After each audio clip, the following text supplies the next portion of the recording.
Your reaction to the League Cup draw, obviously, now that you've been paired against Tottenham?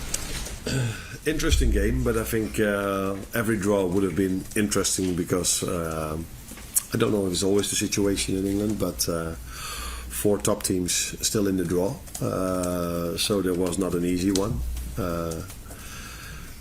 And now with Tottenham, especially with us playing them Sunday, and then I think quite in half of January we play them again. So yeah, interesting draw. Interesting as well because of Tottenham style of play, they tend to seem to go for it and never really put the brakes on. Yeah. You really, I really have to give them credits because if I look at Tottenham, and I come from Holland, but I did watch a lot of Match of the Day, and I think about Ginola, Paul Gascoigne, Glenn Hoddle, and Reece and Modric. For me, Rafael van der Vaart, Gareth Bale. They've always been a certain brand in football for me, and a certain identity, and I think Postecoglou gives them that identity back completely. So it's every time a joy to watch them, and sometimes results once in a while go against them. But I think they were one of the teams that beat City, like us. Not all of them beat them in a manner like we did, and Tottenham did, because it was completely deserved in these 2 situations. Dominated the whole game. We and Tottenham. So great work that Ainge is doing over there, and I hope this has been seen a bit more. And I also hope that he wins the trophy, not the League Cup. But I'm completely a fan of his team for the Europa League, because people always talk about trophies. That is so important. Now, for me, his brand of football, his style of football is so much more important. And if he can combine that with winning something, that would be so good for football in general, because then people can stop talking about it as too attacking or whatever. How on earth can you play too attacking football? How do you look at the position you're in yourselves at the moment? Because a few weeks ago we're talking about you having an 8-9 point advantage, and this weekend Chelsea could feasibly be above you in the table when you kick off on Sunday. Yeah, I look at it like I've said for 3, 4, 5 months. Judge the table after 19 games, because then everybody played the same opponents. Probably we all had a bit of the same bad luck and a bit of the same luck. That means Arsenal, for example, had a lot of red cards in the beginning of the season. That's why they dropped points. Now we were unfortunate to receive a red card, and we dropped points as well. We still have Tottenham away, which were games that I compare now with Arsenal had to play in the beginning of the season. Chelsea already played there, so yeah. Don't look at it where you were during the season. It's about where you are in the end of the season. But the best other moment to judge the league table is halfway. I think last night in the game against Manchester United, as far as Spurs were concerned, we saw the good, the bad and the ugly. Is it difficult to know what to expect from Spurs sometimes, because they can be so inconsistent at times? They are consistent in their playing style and what they want, and for me they're sometimes a bit unlucky as well, because what happened yesterday, they dominated the game. They're always they always like to attack. So sometimes he plays with three attackers, then with 2 attacking midfields. Their fullbacks join so much and join the attack so much. So they're always there. And yesterday, for me, they were so unlucky. So people say, why do you bring the ball out from the back? Because they lost the ball. And the second one, the goalkeeper wanted to kick it away, which is what everybody wants then. But it's still a goal. For free, I don't think there are many season ticket holders in the country that are that can say that they watch so many great games. Maybe the ones at Liverpool, but. Yeah, I think it's a privilege to be a season ticket holder at Tottenham. It's a privilege to be fan of them at the moment, because they play such a great style. And it's not like since Ainge arrived, they don't win anything anymore. Before that, they were not a club that won many things, but what they always won is the sympathy of the fans. in Europe, maybe also in England, I don't know, but definitely in Europe because of the style of play they had. And that is something which you must not underestimate. If I think about Spurs, I think about the shirt, I think about the playing style, about their identity, about certain players. And for me, he brought that back completely. Ange said in an interview last week that he thinks football management is the hardest job in the world, maybe even harder than being the Prime Minister. What do you think of that? I've said so many positive things now about him and his style that if I say another thing, it seems like I'm his agent. But I also like the way he presents himself in the media. He always finds a different way of saying things. So I heard this remark about him saying that we are judged every weekend, and the Prime Minister only been judged once every 3 or 4 years. Although in Holland, we after a year we already have new elections the last few years. I think it's right that people talk more about the decisions managers make than the decisions a Prime Minister make. That is definitely true. But it's also true that the decisions the Prime Minister have to make are a bit more important than the ones we have to make. At a busy time of the year, how good is it to have somebody like Harvey Elliott now back fit and playing and being able to play in slightly different roles as well within a game? How much of a boost is that for you at the moment? Every time a player comes back from an injury or a player is available is a boost for us, for the team, because it has shown now many times already that we need every player. You saw this in the Fulham game, so you're talking now about the Southampton game. I'm talking about the Fulham game, the way Diogo came in, the way Harvey came in, the impact they had, Darwin with an assist as well.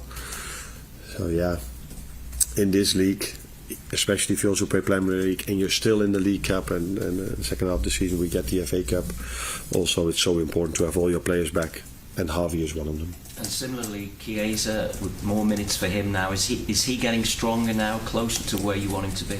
Yeah, he definitely is, because you see him on the pitch now. It means he's getting stronger and he's getting better. He had to adapt for quite a long time. I've said so many times, as expected, if you miss team training sessions for so long, and then you go to a league where the intensity is so high as well, and to a team that plays with a lot of intensity. But he is getting stronger, but he's also facing a lot of competition in the right wing position. And you've got some young players as well, like McConnell and Tyler Morton, who again are going to, at this time of the year when you're playing a lot of games, could be very useful for you. Yeah, I think that's what made our game against Southampton for this club special, because we've seen that most of the clubs that were in the quarterfinal played with their starters. Only a few played with players that don't always play. Now, if you then look at United, that was a team that didn't play their starters. There were still players that were in the team that cost them 100 million. With us, if we don't play the starters, you see academy players either on the bench or playing or coming in, and that is what makes this club, I think, special.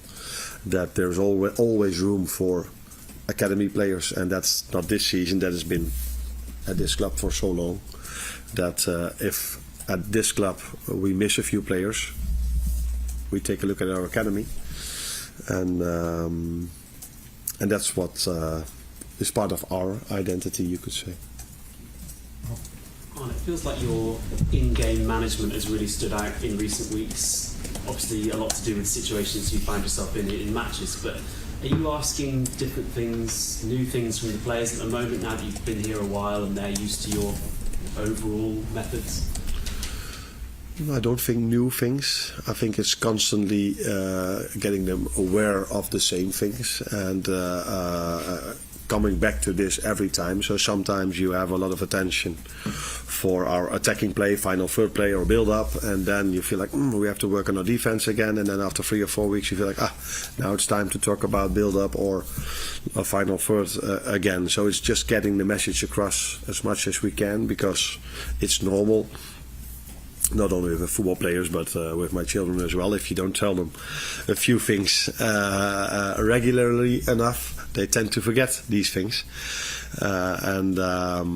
so that's why this constant repetition is so important for a team. So I don't think we do a lot of new things. Maybe small details once, because football changes, so you have to adapt wherever you can and introduce new things. But the main message has always been the same, and it's about repetition. Perhaps, how does the team's kind of overall fitness kind of play into that at a time when the schedule is so gruelling and you're getting so much out of the players, often in extremely demanding situations, so whether it's down to 10 men or different circumstances or conditions or anything like that?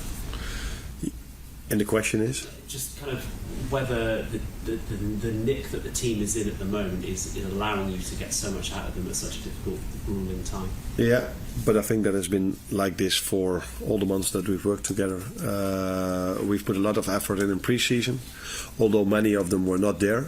We also made the choice to give them, in my opinion, quite a lot of days off. Maybe that's not the opinion of the players, but they had quite a lot of days off. And I still feel that we find the benefits of that at this moment, because I know in Holland some clubs only gave them 7 or 8 days off, and a few of these players got injured or as they say themselves, are very tired at the moment. Good thing for them, as they have a winter break now. But so I think we and again I have to make compliments for the performance staff, because I fully trust them on that part, have managed that really well till now. But still a long way to go. A lot of games to be played. But if I'm correct, I think it's only 2 players in red at the moment. That means only 2 injuries left, and of course a few of them are coming back from injuries. But I think we only missed 2 players on the training ground today, which is a positive thing. Hi, Anna. In an interview this week, Trent has spoken about wanting to build a legacy that means that when he finishes his career, he'll be remembered as the best right back. Just wondering, do you like that sort of ambition in a player, and do you feel you've built a platform here for him to be able to achieve that? Yeah, I definitely like this in the player. I think this is something every player must have if you play at this level. If you don't have this, you probably don't play at this level. As long as they understand that they need the team to be special as an individual, as long as they put the team first, and as a result of that be special themselves, and that is what they all do, including Trent. But they need to have this. All the top players have this. They want to be special. They want to be the best. If that's not what you have, I think it's so hard to put the effort in. We were just talking about to stay fit, to play, to be good every 3 days, because okay, you always see them during the game, and then you probably feel like, oh, what a life these players have. And that is true. They have a great life, but they have to put a lot of work in to be able to be at their best every 3 days. And that's not given to everyone, that mentality and that discipline. And therefore, I think that's the mentality of a top player. And part of that is that you need and want to be the best possible player in your position, or the best player in the world. Hi Arne, you've had goals from your number 9 position in back-to-back games now, with Jota against Fulham and then Darwin against Southampton. We saw Luis Diaz play as the number 9 in Jota's absence. He played really well, but after that hat-trick against Leverkusen, he found goals and even shots a little bit harder to come by. Have you seen enough from him in that position to say that you're going to get more opportunities to develop as the number 9, even now the main 2 are back fit and firing? Yeah, let's start with the positive thing. I think it was a week ago where people said, yeah, Darwin doesn't get his numbers, and 1 week later he has an assist and a goal. Then you said, and mostly you're correct, but then you said, yeah, Jota as a 9 scored a goal. I think he came in as a midfielder, because Darwin was the 9 at that moment, but he is also a 9 for us. So Lucio can play for sure in that position. He's done that very well for us. I think he's played there a few times, not that many. I think Girona, he played on the left. So I think after the Leverkusen game, he maybe played more games as a winger than as a 9. But he can play there, and we've got more options to play as a 9, like you just said, Darwin and Diogo as well. But Lucio is definitely part of that position as well. Arne, with all the talk recently on the pressure and scrutiny that managers are under, are you someone that's able to switch off when you're outside of this place? And if so, what is it you do? It is true that in certain situations there's a lot of scrutiny, and the other word was? just the pressure. and Pressure, yeah, scrutiny but of- it's once in a while. It's also a nice job to have. So it's not only negative. I experienced this job in the last 4 or 5 months, and I know we've won a lot, as actually only positive. So I cannot tell you. Of course, there's pressure, but I haven't felt scrutiny. Maybe there was some scrutiny after the which was the one, Nottingham Forest game. But you don't always. That doesn't always come to you. If you lose a few more, then you start to feel. There might be some negative emotions as well. So it's not only negatives for me, especially 2024. I only look back at it as only as positive. But yeah, it's true that because of the room is quite filled over here as well, and there are probably now many people at home giving their opinions as well on social media. It is true that people have a lot of opinion about us, but sometimes that's also a positive. It's not only negative. Just check, where are Canate and Bradley? These are the two that are still red, so they don't train with us at the moment. But they are on their way back, but they don't train with the team yet. What do you think is realistic? That is what I've said before, quite difficult, because I thought that Jota would have been back a bit earlier already, and sometimes the end stage of rehab takes a bit longer. Sometimes they join and then they are like, I'm not completely ready to start yet. So let's wait and see. But yeah, we have a very good rehab personnel over here, and they've done some good work already with Allison and a few others. And the main thing is, if they come back, that they are ready to come back, and we must not focus on 1, 2 or 3 days. It's more important for the long term that they stay fit afterwards. And this is what, till now, they've done really well, and hopefully with Connor and Ibu, the same thing happens. Final question probably. It's not so much a problem in Southampton, but maybe in the last couple of Premier League games, maybe kind of slow starts. Is that something you're concerned about, or something you've spoken to the players about at all? Yeah, interesting, because my feeling was the same. So I thought I always watch the game back, but when I watched our game back against Fulham, I felt the same. It's a bit of a slow start. It doesn't help that many of our home games, one of our players gets a knock, and there's a treatment for 1.5 minutes, and then there's a rule in this country that the player then has to be out for half a minute or 45 seconds. I don't know exactly how long it is. That doesn't help to build the momentum, because against City and against Madrid, I think we had quite a good start. But when I then look back at the Fulham game, first 10 minutes were really good. We were 2 or 3 times threatening them. Unfortunately for us, the linesman 2 times raised his flag. That wasn't offside. Talking about momentum, it's not a big thing, but it doesn't help to create momentum. We had a shot from Curtis Jones where we picked the ball where we should have had a corner, which the referee gave a goal kick. So I think we started quite well. But if you simply look at goals, we didn't score in the first 10 minutes, and we conceded 1, and we took a red card after 15 minutes. But which is difficult because there are vital moments in the first 15 minutes. But if I look at the other 14 minutes, I liked what I saw. There was intensity. We were on top of them. We were trying to come in the 18-yard box. But for the reasons I just gave, the momentum was not the same as it was against City or Real. But what we did was the same. Let's put it that way. Cheers. You're welcome. Okay.